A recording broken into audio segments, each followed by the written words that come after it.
Gentry pada tahun 1994 berpendapat bahwa desain pembelajaran berkenaan dengan proses menentukan tujuan pembelajaran, strategi dan teknik untuk mencapai tujuan, serta merancang media yang dapat digunakan untuk efektivitas pencapaian tujuan.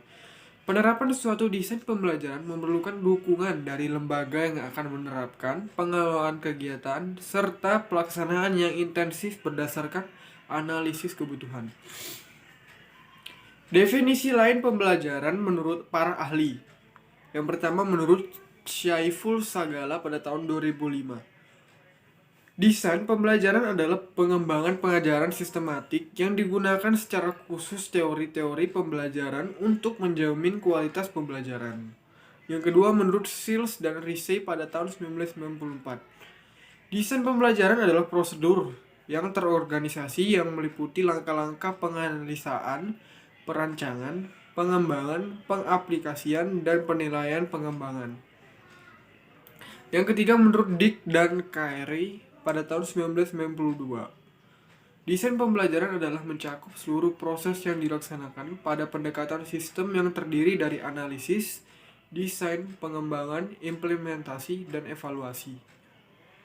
Yang keempat, menurut Ray Gould pada tahun 1999, desain pembelajaran adalah kisi-kisi dari penerapan teori belajar dan pembelajaran untuk memfasilitasi proses belajar seseorang. Yang kelima, menurut Rothwell dan Casanas pada tahun 1992, desain pembelajaran terkait dengan peningkatan mutu, kinerja seseorang, dan pengaruhnya bagi organisasi. Di sini saya akan memaparkan materi tentang kelompok kami, khususnya di materi kriteria desain pembelajaran dan pendekatan model desain pembelajaran. Desain instruksional yang baik harus memiliki beberapa kriteria, diantaranya adalah yang pertama, berorientasi pada siswa. Dalam sistem pembelajaran, siswa merupakan komponen kunci dan harus dijadikan orientasi dalam mengembangkan perencanaan dan mengembangkan desain pembelajaran. Hal ini sangat penting sebab desain pembelajaran dirancang untuk mempermudah siswa belajar. Dengan demikian, mendesain pembelajaran perlu diawali dengan melakukan studi pendahuluan tentang siswa. Beberapa hal yang perlu dipahami tentang siswa diantaranya, yang pertama, kemampuan dasar dan pemahaman. Kemampuan dasar yang dimiliki siswa perlu dipahami untuk menentukan dari mana sebaiknya mulai mendesain pembelajaran. Desain pembelajaran dirancang sesuai dengan potensi dan kompetensi yang telah dimiliki oleh siswa. Dengan kata lain, desain tidak dirancang semata-mata oleh kemauan dan kehendak guru. Kedua adalah gaya belajar. Setiap siswa memiliki perbedaan. De Porter tahun 2006 membaginya ke dalam 3 tipe, yakni tipe auditif, tipe visual, dan tipe kinestatis.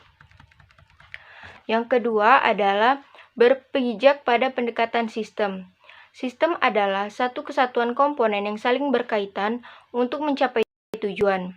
Melalui pendekatan sistem dari awal sudah diantisipasi berbagai kendala yang mungkin dapat menghambat terhadap pencapaian tujuan.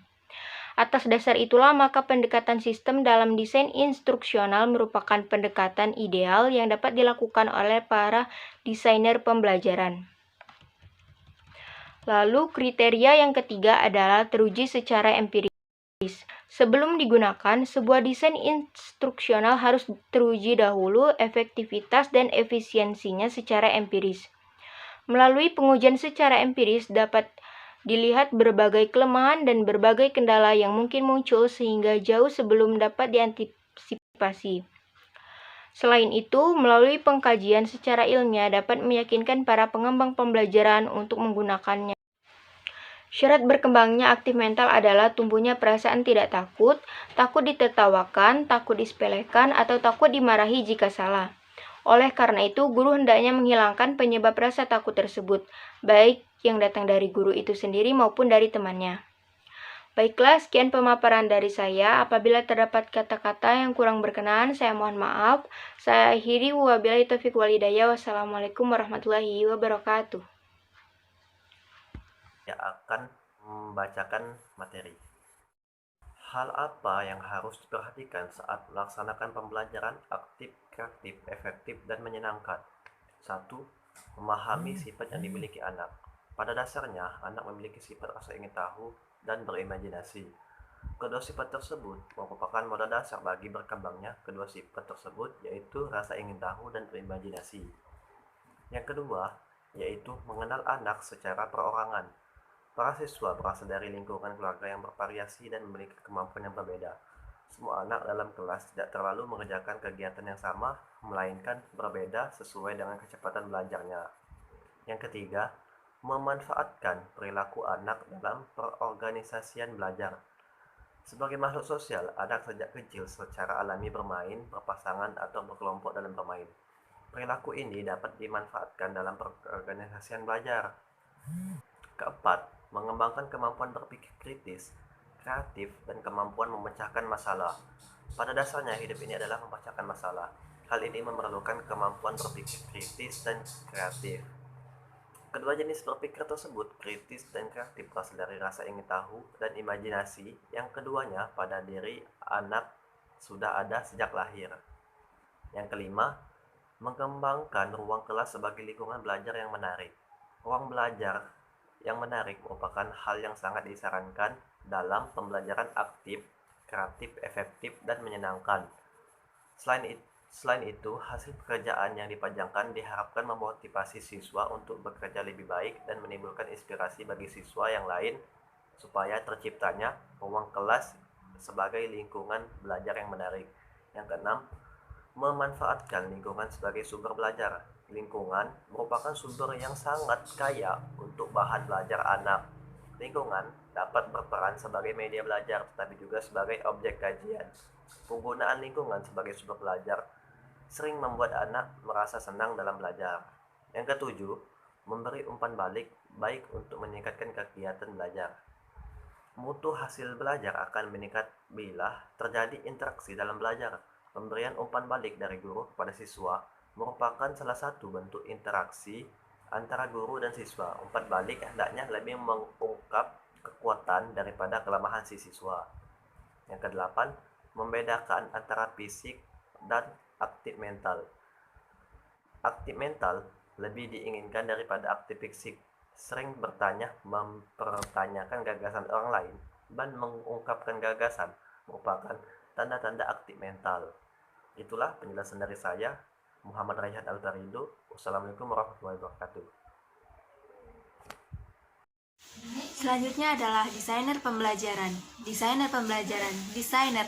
Kita tahu bahwa desainer itu adalah perancang. Jadi, desainer pembelajaran adalah perancang pembelajaran. Menurut Yamin, desainer pembelajaran adalah orang yang terlibat dalam perencanaan, pengembangan, penerapan, dan evaluasi pengajaran. Sedangkan, menurut International Board of Standard of Training, Performance and Instruction atau kita sebut IBSTPI, dalam pribadi ada 4 dominan yang kompetensi yang perlu dimiliki oleh seorang perancang dalam proses pengembangan pembelajaran atau desainer pembelajaran. 4 kompetensi itu adalah yang pertama, yaitu fondasi profesional. Fondasi profesional adalah yang perlu dimiliki oleh seseorang dalam perancangan sistem pembelajaran. Nah, di sini fondasi profesional itu yang terbagi menjadi beberapa hal. Yang pertama adalah berkomunikasi secara efektif. Berkomunikasi secara efektif di sini bisa menggunakan sarana visual, verbal, dan tulisan. Artinya di sini seorang perancang desainer pembelajaran bisa berkomunikasi dengan baik. Yang kedua adalah menerapkan hasil studi dan teori yang dalam mempraktikkan desain sistem pembelajaran. Karena berkomunikasi saja tidak cukup, sehingga setelah berkomunikasi yang baik bisa menerapkan hasil studi dan teorinya dalam praktik desain pembelajaran. Yang ketiga adalah memperbarui atau update, yang memperbaiki pengetahuannya, keterampilan, dan sikap yang dimiliki tentang desain pembelajaran. Yang keempat adalah mengaplikasikan keterampilan dalam melaksanakan proyek dan pekerjaan yang terkait dengan bidang desain sistem pembelajaran. Yang kedua adalah kemampuan perencanaan dan analisis atau planning dan analisis. Planning and analysis di sini memiliki kemampuan-kemampuan seperti kompetensi dalam yang pertama. Kita tahu bahwa planning dan analisis artinya adalah merencanakan dan menganalisis. Di sini proses pembelajaran atau seorang perancang pembelajaran harus memiliki kemampuan perencanaan dan analisis. Yang pertama adalah melaksanakan analisis kebutuhan. Contohnya, dalam proses pembelajaran, apa yang dibutuhkan dalam proses pembelajaran? Maka, seorang perancang pembelajaran bisa menganalisis apa kebutuhan yang perlu dibutuhkan. Yang kedua adalah merancang kurikulum atau program. Seorang perancang desain pembelajaran bisa merancang kurikulum atau program yang dibutuhkan sesuai zaman yang telah dilalui atau zaman yang akan dilaluinya. Lalu yang ketiga adalah memilih dan menggunakan berbagai teknik untuk menetapkan materi pembelajaran atau pelatihan. Seorang desainer pembelajaran atau perancang pembelajaran maka bisa menentukan atau menggunakan teknik mana yang harus digunakan dalam proses pembelajaran yang dilalui. Lalu yang keempat adalah menganalisis karakter lingkungan, karakteristik lingkungannya. Di sini yang dimaksud adalah seorang desainer pembelajaran bisa atau mampu menganalisis karakteristik lingkungannya. Sebagai contoh di daerah Jakarta, karakteristik lingkungannya bahwa teknologinya lebih tinggi atau lebih jauh, lebih maju dibandingkan di daerah Papua, sehingga di daerah Papua itu dia menggunakan teknologi itu kurang tepat. Maka di sini seorang desainer pembelajaran tahu atau mengetahui karakteristik lingkungannya itu bagaimana. Itu adalah salah satu contoh dari kemampuan-kemampuan. Lalu yang ketiga adalah kemampuan perancangan dan pengembangan. Kemampuan perancangan dan pengembangan di sini memiliki kemampuan-kemampuan lagi yang terbagi menjadi beberapa hal. Yang pertama adalah memilih, memodifikasi, menciptakan desain dan mengembangkan model yang tepat untuk melaksanakan yang terkait dalam sistem pembelajaran. Jadi di sini seorang desainer pembelajaran bisa memilih, memodifikasi, menciptakan desain dan mengembangkan model yang tepat untuk dalam sistem pembelajaran tersebut. Lalu yang kedua adalah memilih dan menggunakan berbagai teknik untuk membuat definisi, sistematika, materi, dan strategi pembelajaran. Jadi seorang desainer pembelajaran mampu atau bisa membuat definisi dan sistematika materi dalam strategi pembelajaran. Contohnya, materi dalam kelas 1, ini adalah materinya A, B, C, D, E. Materi kelas 2, materinya A, B, C, D, E. Jadi seorang desainer pembelajaran bisa memilih antara materi dan strategi pembelajaran. Lalu selanjutnya adalah mendesain program pembelajaran yang mencerminkan adanya keragaman karakteristik siswa dan kelompok siswa. Jadi di sini seorang desainer pembelajaran tidak bisa menghapus Bhinneka Tunggal Ikaan dalam Indonesia ini. Jadi seorang desainer pembelajaran bisa mencerminkan adanya keragaman karakteristik siswa. Ada yang sifatnya pemalu, ada sifatnya yang pemberani, ada sifatnya yang dia harus ditanya lalu baru bisa menjawab atau baru berani untuk berbicara. Itu adalah seorang desainer pembelajaran yang harus bisa mampu untuk merancang dan pengembangan sistem pembelajaran. Kemampuan yang terakhir adalah kemampuan mengimplementasikan dan manajemen. Seorang desainer pembelajaran bisa memiliki kemampuan implementasi dan manajemen. Di sini implementasi dan manajemen memiliki kemampuan-kemampuan lagi. Yang pertama adalah menerapkan keterampilan dalam mengelola pekerjaan desain sistem pembelajaran. Lalu yang kedua adalah mendesain sistem pengelolaan program pembelajaran atau pelatihan. Jadi di sini seorang desainer pembelajaran atau perancang pembelajaran, dia bisa mengolah pekerjaan dalam desain sistem pembelajaran dan bisa mendesain sistem pengelolaan program pembelajaran atau pelatihan. Yang ketiga adalah kemampuan yang ketiga dalam implementasi dan manajemen adalah merencanakan dan mengelola pekerjaan desain sistem pembelajaran, meningkatkan kolaborasi, kemitraan, dan hubungan dengan orang atau personal. Jadi di sini seorang desainer pekerjaan dia bisa meningkatkan kolaborasi atau kemitraan. Sebagai contoh adalah dalam proses pembelajaran kemitraan antar kemitraan, sebagai contoh kayak tukar pelajar. Jadi ada suatu inovasi-inovasi dalam desainer pembelajaran, dan itu adalah tugas dari perancang pembelajaran tersebut. Nah, itu adalah desainer pembelajaran dalam pembelajaran di Indonesia. Mungkin hanya itu yang dapat saya sampaikan. Terima kasih. Dan pada pembahasan yang terakhir, kita akan membahas tentang model-model desain pembelajaran. Terdapat 9 model desain pembelajaran. Yang pertama yaitu model CAM, yang kedua model Banati, yang ketiga model PPSI, yang keempat model pengembangan menurut Dick dan Carey, yang kelima model Briggs, yang keenam model Assur, yang ketujuh model Addy, yang kedelapan model Smith dan Ragan, dan yang kesembilan model Girach dan Ellie. Lalu setelah ini kita akan membahas dari masing-masing model desain pembelajaran tersebut. Pertama, model CAM. Model CAM mengembangkan desain sistem pembelajaran yang terdiri atas komponen-komponen yang dikembangkan sesuai dengan kebutuhan, tujuan, dan berbagai kendala yang timbul. Urutan komponen-komponen yang terdapat dalam desain menurut CAM adalah 1.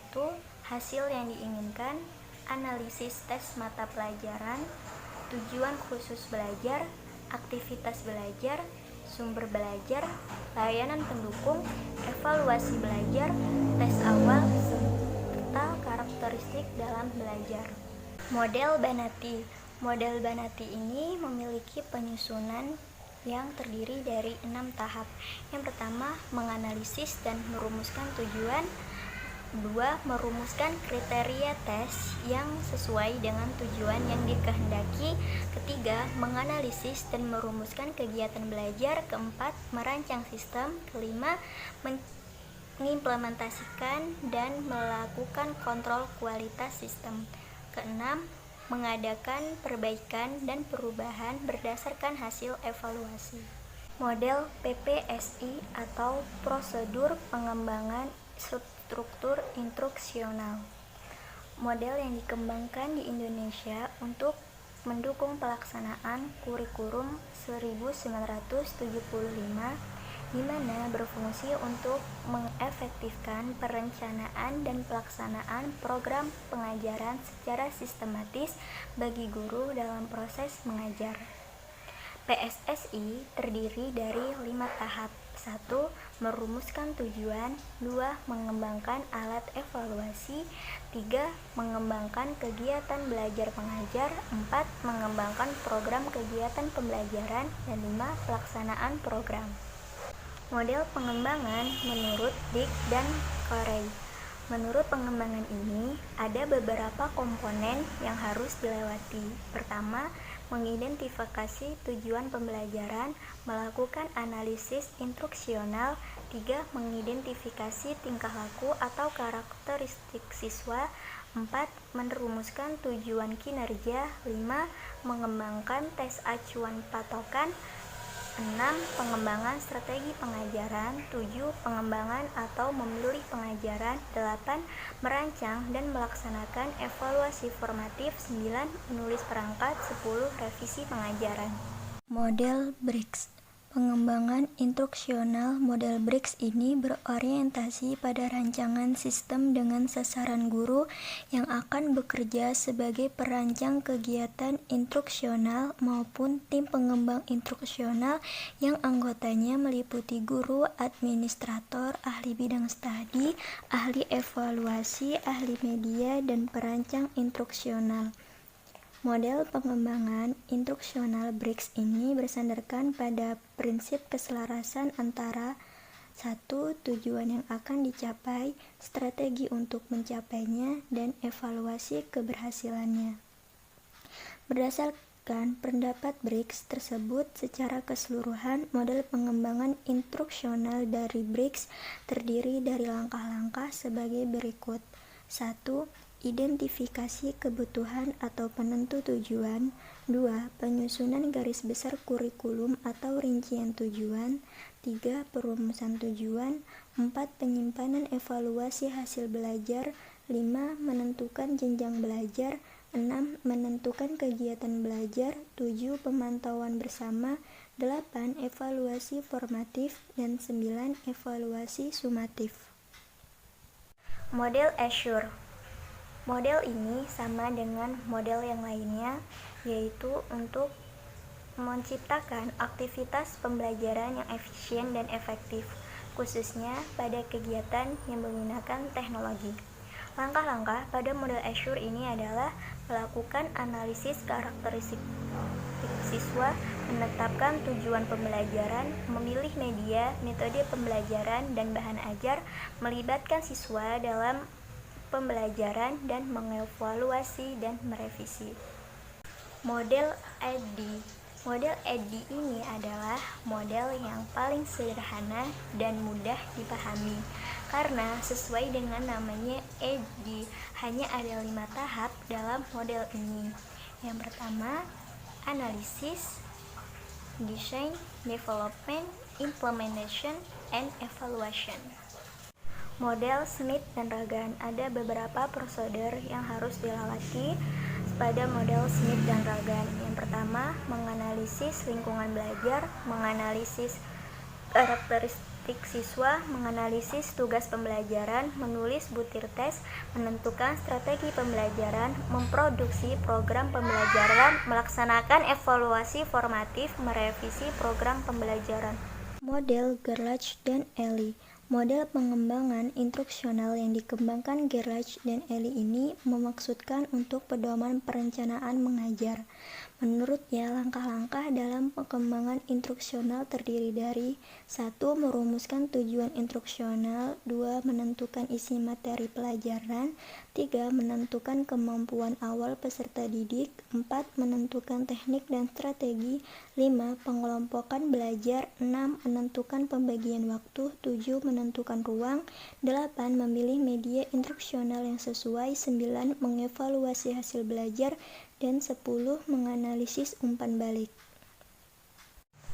Dari model-model pembelajaran yang telah dijelaskan, semuanya memiliki kelebihan dan kekurangannya. Dan pada intinya, di setiap model-model desain pembelajaran tersebut memiliki tahapan-tahapan yang hampir sama.